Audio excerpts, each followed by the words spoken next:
Well, it is an exciting time of the year. Many college students will be coming home for the summer. High school graduations are around the corner, plus school-aged kids will be off for the summer in a few weeks. So today we are talking about how to prepare and handle these transitional role changes and stress that might come with it. Jenna Mendelson, a licensed psychologist with Cone Health LeBauer Behavioral Medicine, joins us for today's To Your Well-Being. Hello, thank you for joining us. Thank you for having me. All right, let's start with the oldest. When your college-age children come home for the summer, they're used to having more independence and may have opinions about things like curfews, responsibilities. What advice do you have in these situations to really just help keep the peace? Broadly speaking, anticipate an adjustment. Just like you said, kids who have been away at college have probably gotten used to a lot more independence than they used to enjoy at home. So just preparing for that.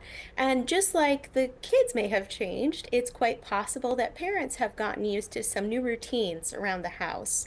Having an open conversation in advance, maybe a few weeks before your college-age child returns home, just to establish clear expectations and boundaries can help with that adjustment.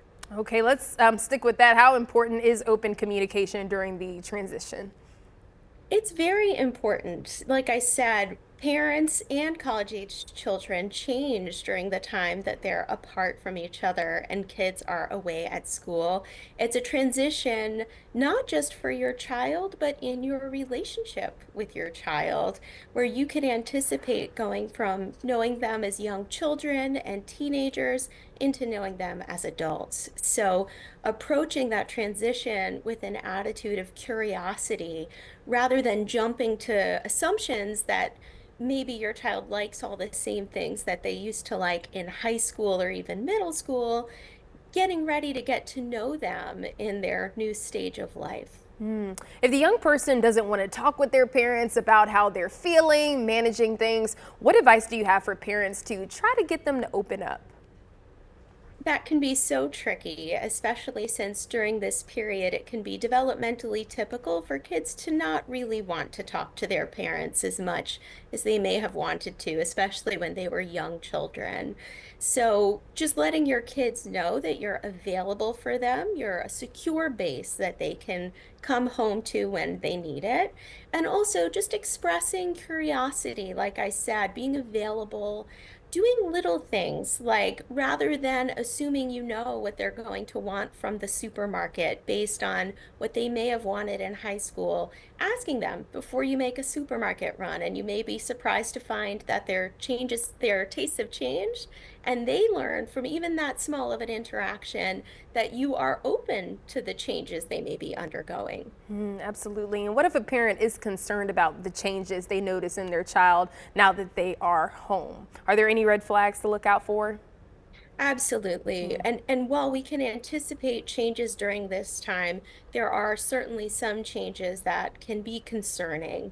So if your child is acting more reclusive than they used to, not just from you as their parents, but also from friends that they used to socialize with when they were home, if it seems like they're just going in their room and closing the door and not going out, that's a time to be concerned.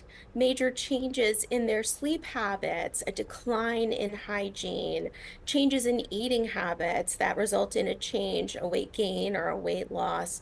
These are all concerning changes to be on the lookout for. And some parents might also struggle with their kids now being young adults. So, what advice do you have for parents who really might be struggling with that?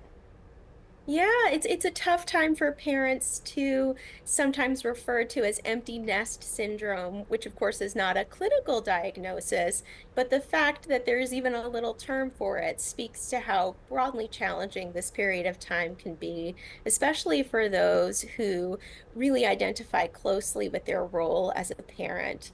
So, advice for parents would include just preparing in advance. being aware that this time may be challenging, that it's a transition, and those difficult feelings won't last forever, and having a bit of a plan for themselves for what their life might look like when their kids are no longer in the house, maybe signing up for some activities even before your child has left, so you already have that system up and running before they're fully out of the house and your role has changed. All right, a lot of great stuff there. So stick with us because after the break, we're going to talk about transitions with your high school graduate and then the younger kids who will be home for this